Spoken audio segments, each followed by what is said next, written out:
Hello, welcome back to Speaking Queerly, a podcast hosted by Kaleidoscope Youth Center, a LGBTQIA plus youth center located in Columbus, Ohio. I'm Mallory Golski. I use she, her pronouns, and I'm the Civic Engagement and Advocacy Manager for Kaleidoscope Youth Center. And I'm Isiah Harris. I use he and they pronouns, and I am the Development and Communications Manager here. Well, we just want to thank everybody for subscribing, for giving us a listen. I know our previous episode maybe wasn't the most engaging because we were just introducing ourselves, but we promise we have a lot more exciting stuff coming your way. I thought it was kind of funny as I was editing kind of the, promo video, the video that you can check out on our YouTube for folks who maybe would rather watch the podcast as opposed to listening to it. And as I was editing the subtitles, I realized that the auto generation was calling our podcast Speaking Clearly instead of Speaking Queerly. Wow. That's an entirely different conversation, A different conversation. Yeah, I just want to say, no, we are gay, and there's nothing I love more than gay things and bad puns, so Speaking Queerly works. Yes. Okay, so thank you everybody for joining us today. As we're getting into things, we are now officially into Black History Month. Woo! Okay, so even though our podcast has queer in the title, our show is going to explore the many other identities that might intersect with a person's queer experience and identity. And advocating for and working toward racial justice, equity, and visibility is one of our core tenets of the work we do here at Kaleidoscope Youth Center. Whether it's in our drop-in center, programming, other events, education, outreach, like Isiah said, we're an LGBT center, but there's so many other identities that we want to make sure that we're honoring in the work that we do. And that's why we're excited to introduce you to our first Speaking Queerly guest today, Lisanne Ball, who uses she and her pronouns. So although Lisanne isn't really a guest here at KYC, she joined our team pretty recently as a QTPOC Community Care Manager. In her role, Lisanne implements programming that centers cis, trans, gender expansive, non-binary, and any other femme or female person ages 12 to 24 who also identifies as Black, Indigenous, Latin, Asian, Arab, or Pacific Islander. While she hasn't been with KYC for long, she's streamed up working for our organization since high school when she was president of her school's GSA. Lisanne graduated from the Ohio State University in 2018 with a BA in psychology. And prior to her role at KYC, Lisanne was a professional nanny for 6 years. In her spare time, Lisanne also loves to cook, read nonfiction, and spend time with her family and friends.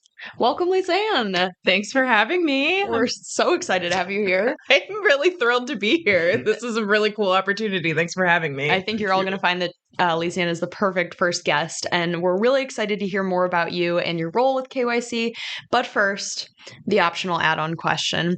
While we're checking in, we like to ask our guests an optional add-on question, much like we do in the center during drop-in hours. So since it's Black History Month, I want to know, who is one Black queer person who you wish you'd learned or known about in high school? Oh my gosh, I could give you a list a mile long, if we're being totally honest. I initially was going to go with someone like Marsha P. Johnson. For those of you who don't know, Marsha P. Johnson is a trans activist who was said to be one of the instigators of the Stonewall riots. But I was thinking a little more critically about it. And truthfully, I think I would say Audre Lorde. She describes herself as a Black feminist, lesbian, poet, mother, warrior, and firmly believed that understanding our differences was the key in growing stronger together. And I'm a huge believer in community over everything. So her messaging always resonated with me. And when I did finally learn about her, I was an adult, and I could only think to myself, if I had just known about her sooner, I would have been so empowered in my writing, in my prose, in my ability to communicate who I am as a person. So I would definitely have to give her flowers there. I love that. Isiah, who is one Black queer person who you wish you had known about? I think for me, I'd have to go with Bayard Rustin. Bayard Rustin is really one of the foundational folks when it comes to the organization and really the creation of the civil rights movement and the March on Washington as we know it. A lot of times he may not be as as well known as some other folks, because at the time he was considered a bit of a more controversial figure just because of the intersections of blackness and queerness. But I think really showing folks that you have the ability to show up in different ways, and you can be really, really powerful and really and you can instigate a lot of change is really important to know. Yeah, I love that. The person who I chose is Polly Murray, and I could have, pulled a long list of notes, but I'll just share some here. Polly was a civil rights activist, advocate for gender and racial equality, a lawyer, a writer, and an Episcopal priest. She was actually the first Black woman to be ordained as an Episcopal priest. Sorry. She fought against segregation on buses more than a decade before Rosa Parks famously refused to give up her seat. She discussed the concept of intersectionality decades before the term was coined, which we'll talk about later. She referred to racism against Black women as Jane Crow because of the intersecting forms of oppression. She was the only woman in her class at Howard Law School, and she worked alongside and influenced the work of Supreme Court Justices Thurgood Marshall and Ruth Bader Ginsburg. RBG named her as a co-author in her landmark Reed versus Reed gender discrimination case, and her work also helped influence the Bostock LGBTQIA plus anti-discrimination Supreme Court case that came out a couple years ago. She had several close partnerships with women throughout her life. She wrote that one close companionship with a woman, she wished that she could have had a relationship with this woman, in which Polly, was the man, and then this companion was the woman. But by saying that to this individual ultimately ended their relationship. And so she kind of kept the fact that she was gay very under the radar, although she spent most of her life living with a woman named Renee. And Polly decided to go by her middle name, Polly, throughout her life. So there were a lot of themes of being genderqueer that also resonated throughout her life too. So she occasionally passes a teenage boy during her days riding the rails during the Great Depression, which I found really interesting. And she also wrote about her experiences of what we now refer to as gender dysphoria. So she used she/her pronouns, but some scholars ascribe they/them pronouns to her when talking about her retroactively, and they also retroactively refer to her as transgender, which brings up a whole host of discussions about whether or not you can ascribe that identity to someone after the fact.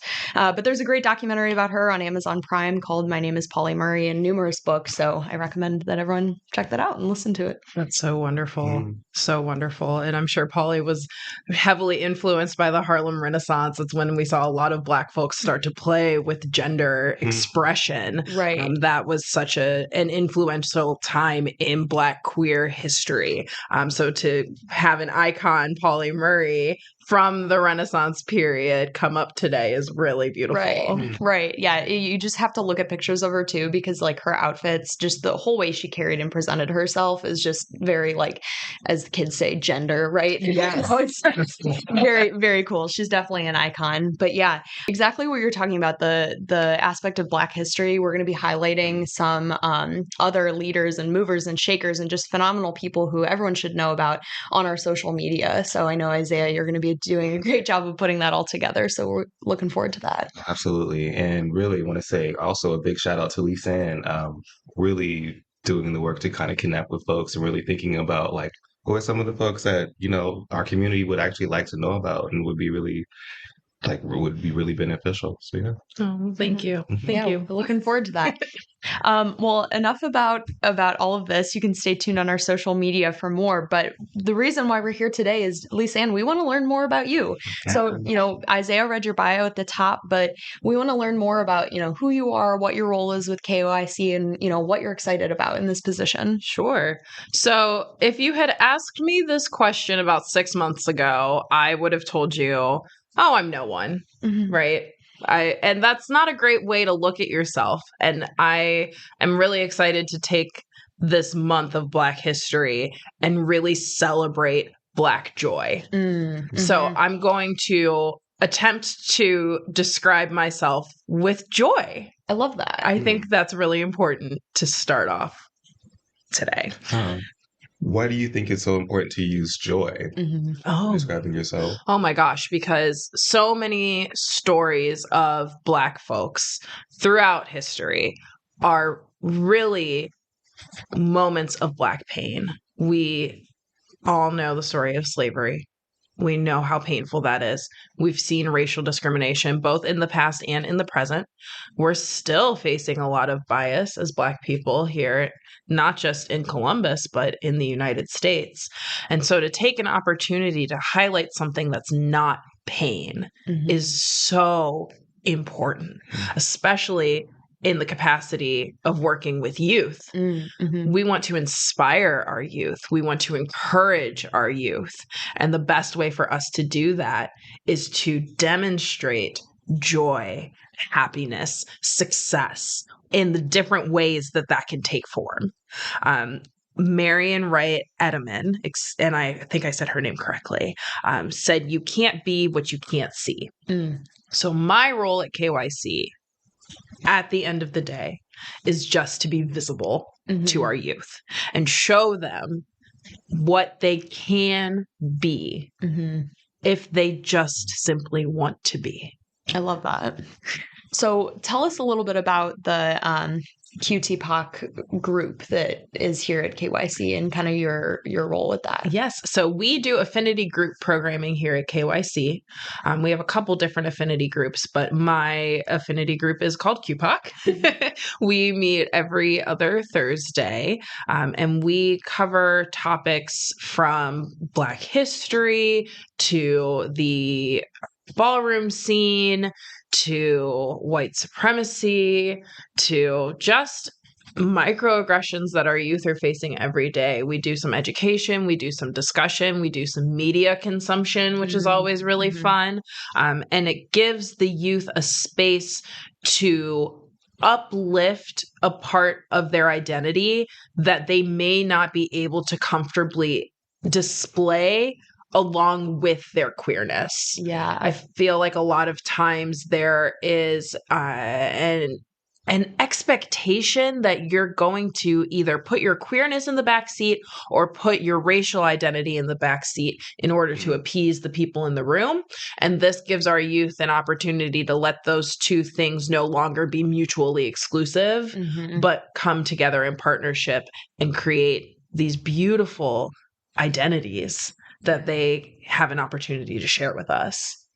I love that. Well, on the topic of identity, that's actually something that I wanted to discuss with you both. Intersectionality is a term coined by Ohio-born civil rights advocate and expert in critical race theory and Black feminist legal theory, Kimberly Crenshaw. It describes the way that people's different identities, as you described, like race, ethnicity, gender, sexuality, age, ability, socioeconomic status, etc., those impact the way that they're perceived and able to navigate through the world.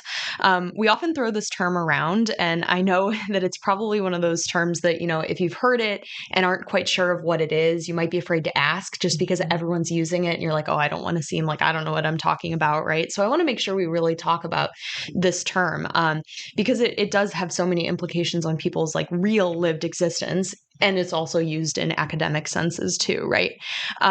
So talk to me about, you know, both of you. I want to hear more about your intersecting identities and your relationship with these identities. Yeah, absolutely. So I love Kimberly Crenshaw. And I also want to highlight the fact that intersectionality was a prism to bring light to dynamics within discrimination law that weren't being appreciated by the courts. So this started off as a very academic term, very high level. And we have seen different iterations of this term over the past couple of years, especially being used in political media. So I think it's wonderful that we are going back to the roots of intersectionality in this conversation, because we don't want to lose Kimberly Crenshaw's initial context when we're talking about intersectionality. So I personally am Black. I am queer. I am a woman.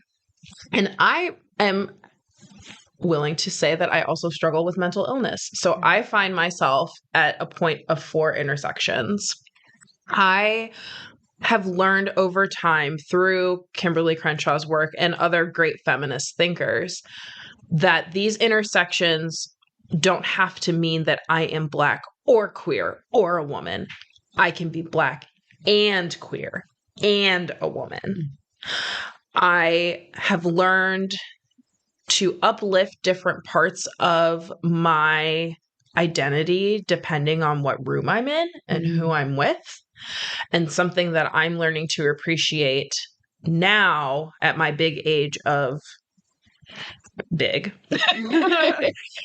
that you can be your full expansive self in any space, bringing that vulnerability with yourself into that space really highlights the beauty of these intersectional identities, because they are intersections of oppression. They really are. We face discrimination as Black people, we face discrimination as queer people, we face discrimination as women identified folks. So uplifting any part of that identity can be really scary, but I have grown to embrace it. I have really taken to my Blackness lately. That's something that I definitely put on the back burner for a long time. I was not comfortable with my racial identity. And now I have found so much comfort, so much love, so much joy and support in that facet of my identity. So making sure that I am uplifting all of me rather than just a small part of me, to show folks that you can have these intersecting identities of oppression, but they don't necessarily have to limit you. Now, we could go into structural systems that are limiting us. But personally, I try to make sure that I am uplifting these intersections and showing folks that although I may be at the corner of oppression and discrimination, I can still thrive. I love that. Well, that's really powerful. I really appreciate you really going with communicating all of that. Hearing you talk about intersectionality, I think what comes to mind or what really resonates for me is that intersectionality for me really helps me remember who and how to show up for folks. So it's always about trying to think about who is the most vulnerable, who's the most marginalized. And there are always going to be perspectives and experiences that are different from mine or different from somebody's. And just really giving space to honor that. And I think that's really been helpful for me when it comes to understanding that I have experiences that somebody may not have, and I need to be willing to if I want somebody to understand my perspective, then I have to just kind of really understand if you will, the Rolodex of identities and the Rolodex of different intersections that could show up for somebody. I know for me, I show up as Black, I show up as queer, I show up as living with a chronic illness. And I'm also acutely aware of how that shows up as somebody that is Black and is in a body that is coded as male, regardless of how I identify or anything. It's really helped me. I think for me, I've really for me, there's not a distance between me and a lot of. Let me see. How do I say this? There's not a lot of distance between me and a lot of some of the most vulnerable populations out there. I think about how I'm fortunate to be where I am now. And a lot of that is because of my access to healthcare. And in America, that is regardless of things, can be in essence kind of tied back to my access to employment or access to funds to get healthcare. So for me, it's always trying to be aware of the different experiences that folks might have and just trying to be able to see and show up for folks in different ways. Yeah. Thank you both for sharing that. I think it's, like you were talking about earlier, Lisanne, it's so important for anybody to be able to hear others talk about their experiences to, make them feel less alone or to make them feel validated in these things that they might be experiencing. But I think the way you both shared that is just so powerful. I appreciate that. You have great perspectives. So in talking about things, sharing history, sharing parts of our identities, telling these stories. One, current event I wanted to, have a discussion about is earlier this month, the College Board, who you may know as the organization that handles things like AP courses and SATs, they released official curriculum for the new African American Studies Advanced Placement, or AP course, which first off, I just want to say how cool that is, that there's going to be this course offered. I don't know about you guys, but in high school, we had, kind of the bare minimum of AP courses. And, I took AP US history, which we know is not really focused on African American studies beyond like, okay, slavery happened. And I know we talked about Reconstruction, but that was like a brief segment, right? So to be able to have an entire course about this, throughout the course of American history is pretty incredible. However, when the course was, first debuted, it was piloted this year in many schools throughout the country. But the official curriculum release that the College Board announced earlier this month actually removed some teachings by Black scholars, including Kimberly Crenshaw, who we talked about earlier, and Bell Hooks and A. Philip Randolph. These had been included in the pilot program, but unsurprisingly, the teachings were around things like intersectionality, which we just discussed, Black feminism, Black queer studies, and it also removed all but a couple mentions of the global influence of things like Black Lives Matter and the movement for Black lives.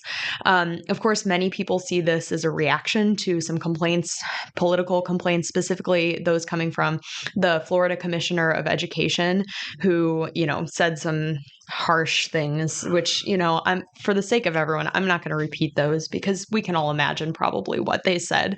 But let's just talk about that for a little bit. Like, as two people who identify as Black, identify as queer, all these things that you just shared, what would it have meant to have taken this course in high school? Like, just talk to me a little bit about that. I definitely think I would have embraced my Blackness sooner. Mm-hmm. You mentioned AP US history, and I don't know if you called it this, but we called it a push when we were in high school. And now as an adult, I look back and I'm like, oh, it was a push for white supremacy. Oh, that's really what we had going on. That's a good brand. I'll call up the College Board and see if they want to rebrand. I'm sure they'll be thrilled. Yeah, absolutely. But I think having an opportunity to educate yourself further on a topic that you wouldn't typically have access to is really beneficial, regardless of what that topic is. Then you're going to make it African American history, something that we have kept out of curriculums for years. Mm-hmm. What a fabulous opportunity. That's truly phenomenal that somebody said, let's teach folks about African American history because it is its own rich history. There is a person by the name of Prentice Hemphill who is a firm believer in change and has this beautiful quote. The kind of change we are after is cellular as well as institutional, is personal and intimate, is collective as well as cultural. We are making love synonymous with justice. I love this quote because it doesn't matter how much we're trying to change on that individual level until we're working to change on the collective level. We're not going to feel the love. We're not going to feel the impact. We're not going to see justice, right? It comes back to my belief, community over everything. You have to work together to grow. And what a great place to start than the building where we are developing the next generation of thinkers, giving them more content to work with, more artists, new pros. Like that's so phenomenal. That's what school is all about. So why would we limit an opportunity for knowledge? That's something that I find really frustrating, especially when we've got folks who are so high up in the political scene who are trying to limit education. That's really what's happening here. They are trying to limit an opportunity to gain knowledge. that's not okay. Well, and something else I wanted to add to that is just, when talking about accessibility, right? AP courses aren't mandatory courses. There's a lot of privilege involved in just, having a teacher who can teach this, making sure it's not something that's cut from the curriculum when, times are tight in the school district, which we know that's the case for many right now across the country. And if it was something that was integrated into the curriculum as required as algebra, right?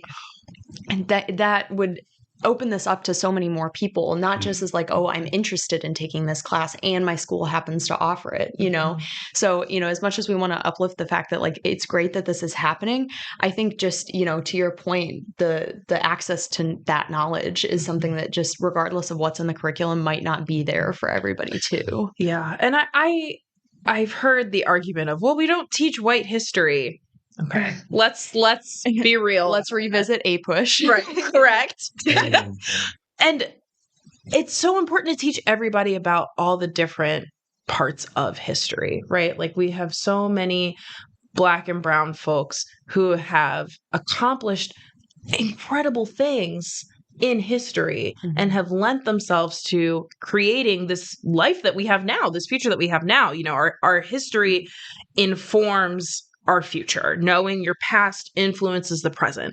So making sure that everybody has equal access to historical facts is key in making sure that moving forward, we are making a more just society, that we aren't repeating the past. We aren't making those same mistakes, that access to education is the key, and us limiting that, government trying to regulate what they believe is the appropriate knowledge just feels silly.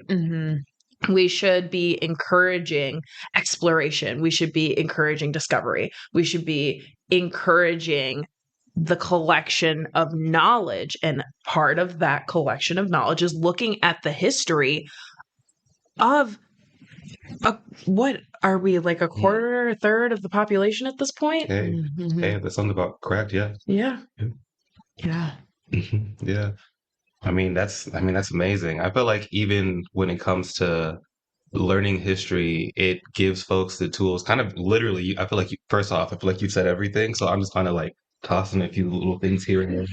But I feel like it's about giving folks the tools to be able to build their life and to see themselves and to feel informed and to be able to navigate the world and to not feel alone.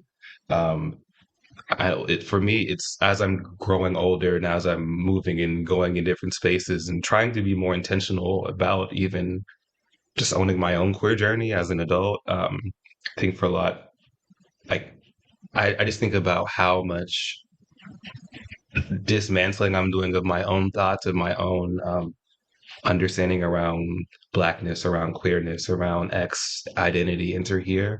So I feel like having more and more exposure, being able to read, being able to learn, being able to be exposed to folks, being able to be in conversation with folks, it's so important. And like you said, what's that quote? The folks that don't learn from the past are doomed to repeat it. So it's just all about learning to see yourself and being able to say, oh no, I might feel alone, but I'm not alone. That was never alone.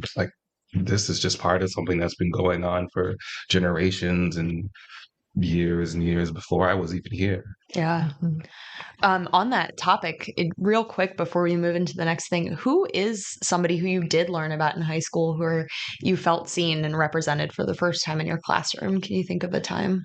So I was very fortunate in that I attended a pretty liberal private school up through 7th grade. Okay. So I was actually part of a project back in 3rd or 4th grade, and I learned about Madam C.J. Walker. Have you heard of Madam C.J. Walker? I'm so thrilled that you know who that is. I don't remember when I learned about her, but it definitely was not in school. It probably was in a book that I read just on my own. Oh my gosh, yes. So for those of you who don't know, Madam C.J. Walker was the first Black millionaire in the United States. Mhm. She owned Walker Manufacturing Company, which was a Black hair care company, and she found a need for Black specific hair care products when she started losing her hair and nothing on the market was working for her. Yeah. She had that entrepreneurial spirit, right? She had no money in her pocket. She moved across the country and she started a business. Mm. I was so inspired by her at 10. I think I was 10 when this happened. Because it was the first time I felt like I was exposed to Black history and it wasn't a story of pain. Yeah. It was a point of pride. I loved talking about Madam C.J. Walker. I loved going around and showing people, oh, my hair, it looks like this because I use products that this woman came up with. That's incredible. I felt so proud knowing her. And at such a young age, it was so impactful for me because I saw early on, look, I can be a successful Black woman. This woman did it hundreds of years ago. So I wish that folks could be exposed sooner, and I'm really fortunate that I was exposed so early on. But I only wish that everybody had that experience and could see it so early. It really just it changes who you are as a person. Yeah, I love that. I really appreciate you saying that. I was struggling to come up with something, but you actually triggered a thought and made me remember that when I was super duper young, I was in this private Black Christian school in the city. One of my core memories of that is us doing this scene from Roots as like a school play. Oh wow. It was in the third grade. So like I don't remember very much of anything, just this random scene. Like I remember holding up the child, like it was a lot. But I think for me, it was even just having random things like that, or like memories that, or experiences that I didn't really think too much about, but still I'm realizing are kind of foundational to my growth, or were just kind of always in the background, is still something that I really value. And I think even when I moved to public school in the fourth grade, even having like a lot of my family and kind of Columbus has a lot of opportunities to be around um, Black folks and be in a community like that. I never really thought about how used to that I was really. So yeah. Yeah.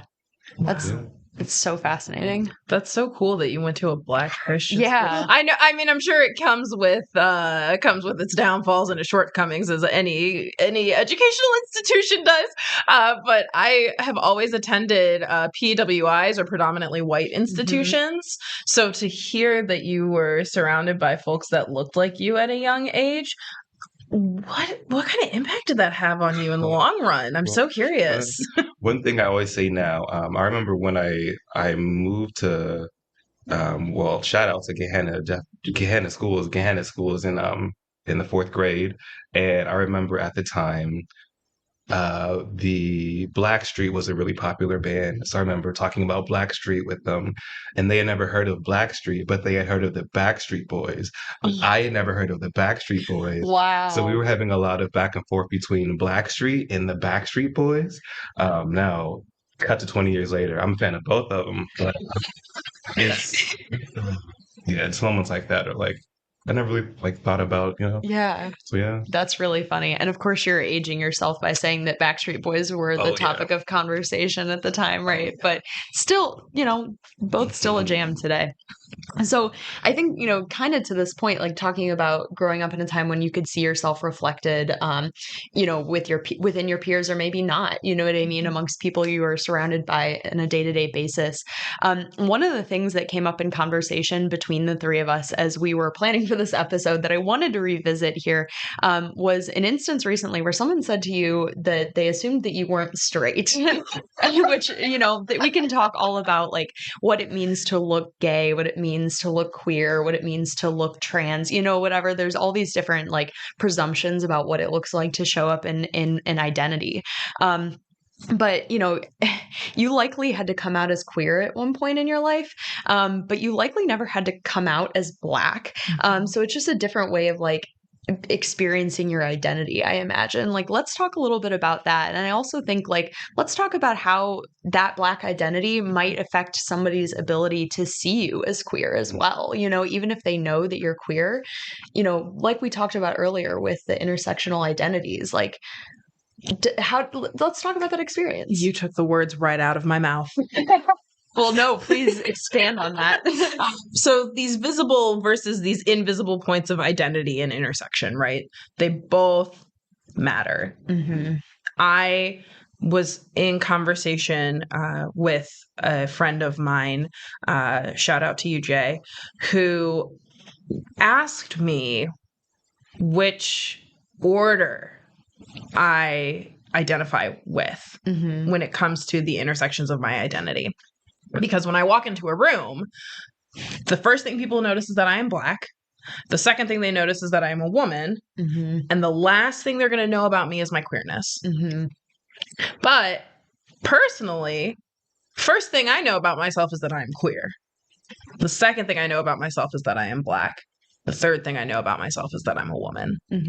So it's comical to me when people assume my sexuality based on my presentation, just because it's 2023. I thought we were done making assumptions about people. Right. One would hope. You would think. But I have been able to hide certain parts of my identity to get by. And there are other parts of my identity that I cannot hide. I cannot hide my Blackness. It is not an option. You do not get to take your Blackness off at the end of the day. You don't get to put on a hat when it's convenient for you. This is a body that you exist in and the history that you exist in. And it's an inherently political existence, right? I love, I'm going to plug another Black person in history, but I love Angela Davis because Angela Davis has done a lot of organizing, has done a lot of work. If you're at all interested in prison abolition, I highly recommend reading Angela Davis's work. Very forward thinker when it comes to prison abolition. But Angela Davis is also queer. However, she did not come out until 40 years into her public life because she believed that the personal doesn't always have to be political. She wanted to divorce those two parts of her identity. And I don't know if that's the right answer. I don't know if that's the right thing to do. Personally, for me, I love that my existence is political. I love showing up in spaces and being the Black queer woman in the room and all of the implications that come along with that. But that might not be the case for everyone. And sometimes you are in spaces where you can't have all of your identity show up. It might not be safe. And learning how to navigate those spaces, I think is really, it's so difficult. It's so nuanced. It takes time. It takes practice. And you learn over time and no longer feel compelled to hide parts of your identity as you become more deeply tied to them. I definitely think that I love showing up with my Blackness and I love showing up with my queerness, and I'm happy to talk about both of them and be loud and proud in a room because I spent so long trying to hide the parts of my identity that I didn't think were going to be palatable for other people. And that's not necessary. That's something that I hope for folks who are just now coming out, right? Just starting to understand who they are and what the history of their skin may be. They should know that you don't need to shrink for anyone. You should always feel comfortable being yourself. I have a really great friend who is constantly reminding me, you are not too big for anyone. They just are thinking too small for you. Yeah, I love that. I think that's something that definitely will impact a lot of young folks hearing that. Thank you. Yes, absolutely. You are not too big. They're just thinking too small. Wow. think for me, when I come to like the assumption of straightness, it's a it's something that I'm acutely aware of, but I'm not necessarily as aware of when it's happening in the moment. Like I think so yesterday, um I was at a screening for Still Waters Never Crash. I'm a documentary. I really highly recommend folks check it out. Um, to keep things short, during the Q&A portion, the main subject of the documentary said I wasn't so focused on dating because I was just trying to like focus on survival. And I found that like I'm not sure if this person in front of me may be thinking that I was straight, or they may have thought that I was straight because I was focused on, like life, or they may not have saw me talking about my partner, or may not have seen me talking about somebody that I thought was cute. Um, but I think like I'm very open, I'm very transparent, I'm very comfortable. I feel like it's just the question of it's called, what's the phrase? The glass closet. It's like I'm not in a closet. Like it's, the question is like, do you feel comfortable asking questions? Do you feel comfortable kind of understanding that like straightness is not the default, that everybody is not straight unless told otherwise. Everybody is not cis until told otherwise. Everybody is not American until told otherwise. Like there's a billion, actually, how many folks are there? 8 billion folks on the planet. So there are 8 billion different ways to show up. So for me, it's like I've come to learn. I don't assume anybody's straight. I don't assume. I've learned not to assume that folks are monogamous. I don't know if we can say that in this podcast, but I've just learned to there's a lot of ways to show up and just to be open. What does it even mean to look queer, right? Yeah, Like, we can spend a lot of time unpacking that one for sure. For sure. Yeah. Well, thank you both for sharing that. Yeah, I'm glad you were able to plug that documentary too. I think that's definitely something folks should check out if they haven't already. Dr. Sherika Miller's story is so impactful. Her journey from foster care to PhD, Still Waters Never Crash. Check it out. Highly recommend. Excellent plug. We're not sponsored, by the way. No. So talk to me a little bit about, and we discussed this earlier when we were talking about Isiah's experience growing up in elementary school, but what are ways that you found community as a queer person of color, and what advice do you have for young people who are just starting to explore their identities and trying to find community within their communities? Yeah. That's a big question. I have found community as a queer person of color in predominantly white spaces. And I know that seems odd because you would think, well, don't you want to be with people who look like you? Yes. And I love having an opportunity to help people become more open-minded, more progressive, more inclusive, and make the world a better place. Right. Right. You mentioned Bell Hooks earlier. Love Bell Hooks. Again, another literary genius, beautiful prose. If you have any time to read Bell Hooks' work, I highly recommend that. But Bell Hooks said, for me, forgiveness and compassion are always linked. How do we hold people accountable for wrongdoing and yet at the same time remain in touch with their humanity enough to believe in their capacity to be transformed? All right, big quote. Real high level. Let's break it down real fast. Forgiveness and compassion are two things that I think you have to have a lot of when you're moving through this world as a Black person and when you're moving through this world as a queer person. Other people are going to make mistakes. You have to find the grace to forgive them. Now, it's not your responsibility to educate other people.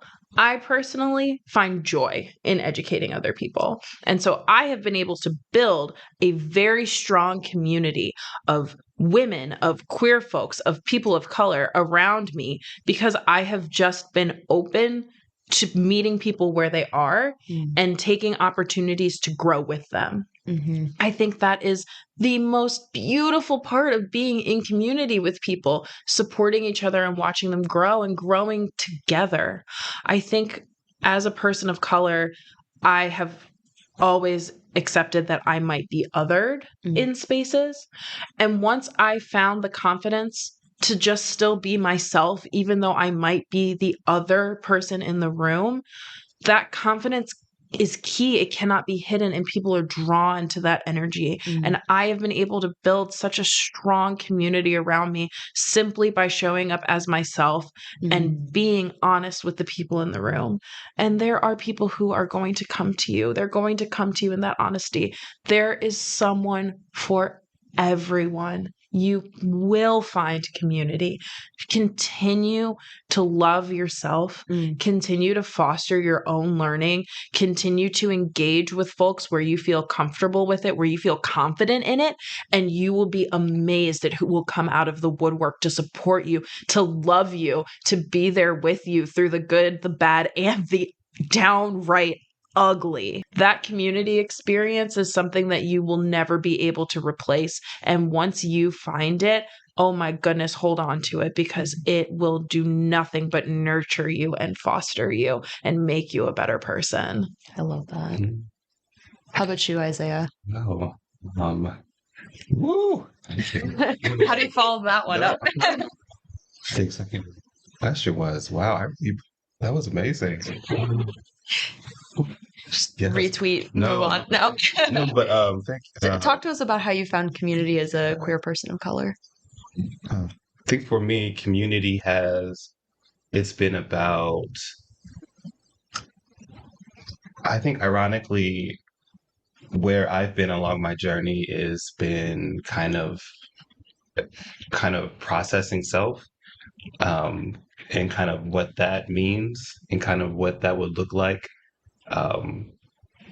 Because I found that in order to be in community and to be able to love and to be able to show up and also to be able to show up for myself, I've had to learn how to not necessarily lose myself and be destroyed, and how to be able to say, what can my role be in community, and to think. It's also really been a journey to understand that I'm able to say, this is not my role, or I do not have the skills for this, or this is where I can show up the best and where I can show up for folks and be able to be healthy and be able to say, okay, I also have needs with that.